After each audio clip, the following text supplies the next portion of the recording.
Hi, this is Tim of the 1916 Company. Welcome and thanks for logging on. If you love this watch, email me, Team Mosso at the1916company.com for purchase pricing and availability questions concerning this watch.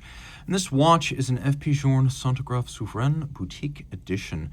The Centigraphe Souverain was launched back in 2007 and actually won the 2008 GPHG Aiguille d'Or, which is effectively Best Picture at the Oscars of watchmaking.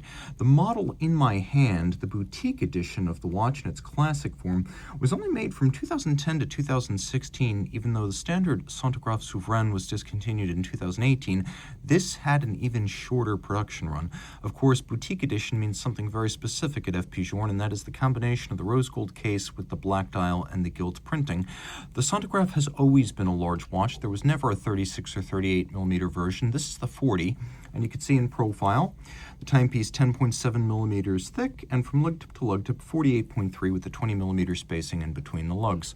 I'll throw it on my wrist, which is 16 centimeters in circumference. Note an optional upgrade that was added by the original owner, a full folding clasp. These usually come with a pin buckle.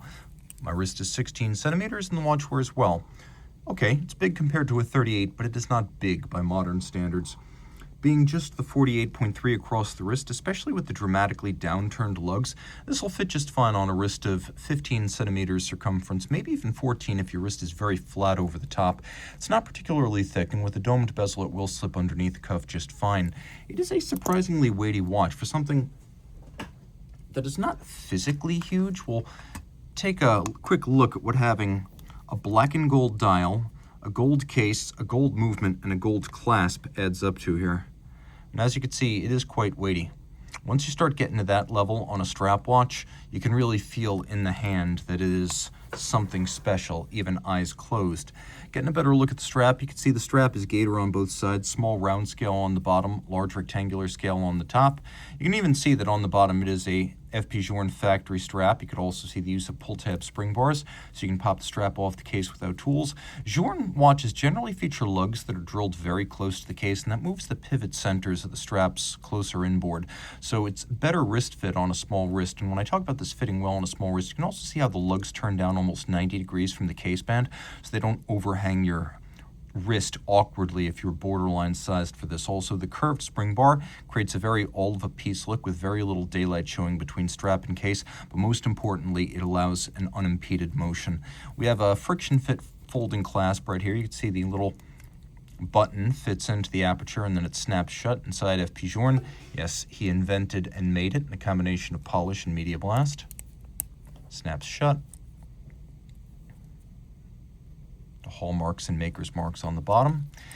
Rose gold, and fascinatingly, FP Journe often talks about 6N red gold, which is redder than red. 5N is red gold, so you're looking at 6 right here.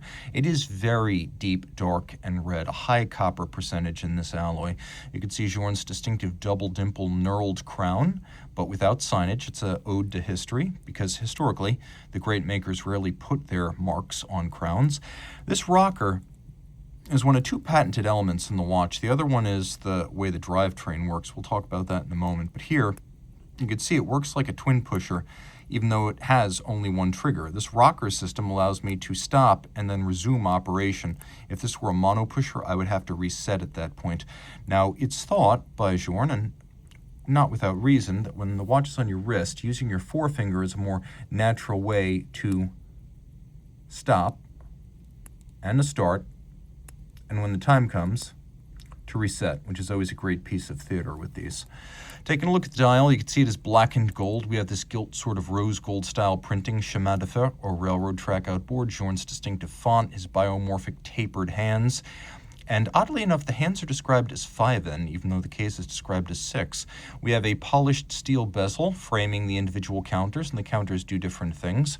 We have a 1-second foudroyante that can supposedly stop in 100 different positions, although my understanding is it's almost infinite. Any one of 360 degrees is where this can stop.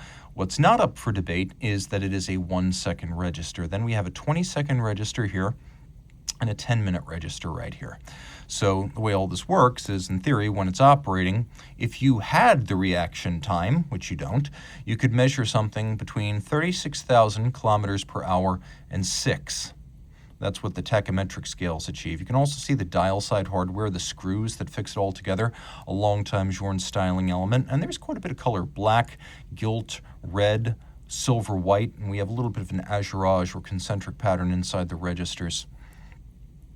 Turn it all over.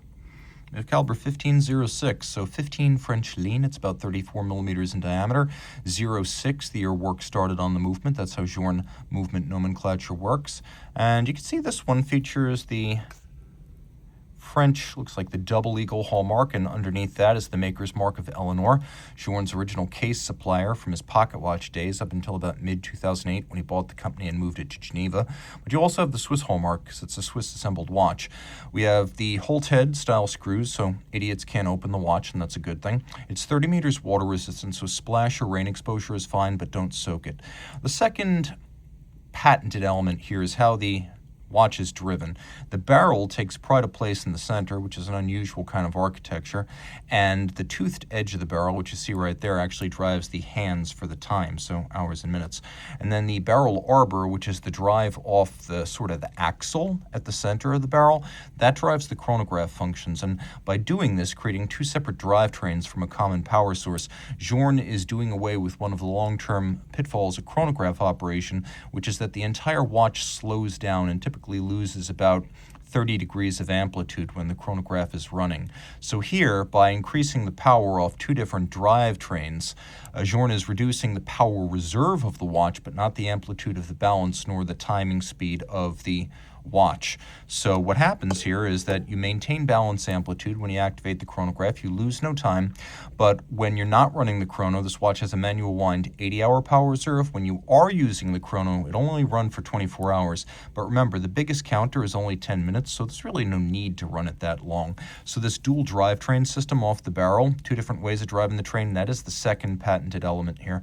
Big movement, 34 millimeters in diameter, 3 hertz beat rate, plus it also has a 50 hertz escapement under the foudroyante dial. And then it's 5-position adjusted, and actually it may be a 6-position adjustment, but what is evident here is that it is a very large balance wheel with a free-sprung balance, and the free-sprung balance allows for extremely precise regulation and also a higher degree of shock resistance. A mobile stud index can be displaced by a knock or concussion of the watch, whereas this sort of system where you have eccentric masses on the balance can't really be altered by the kind of bumps and bruises you might experience on the wrist. Now, it's finished to a handsome standard. I would compare it to the likes of an Audemars Piguet, maybe some of the high-end pieces from Jaeger-LeCoultre. This is not Romain Gaultier, this is not Grubel Forsey, but Journe finish is quite respectable and price point appropriate. So just keep that in mind. We have circular stripes, we have beveling on the edge of the bridges, we have engine turning on the base plate, screw heads are polished. You can also see we have solarization on the crown wheel core, and if you look carefully, you can also see satination on the barrel cover as well as the drivetrain wheels. We also have polishing of the anchor and the escape wheel. All in all, it's a good-looking movement.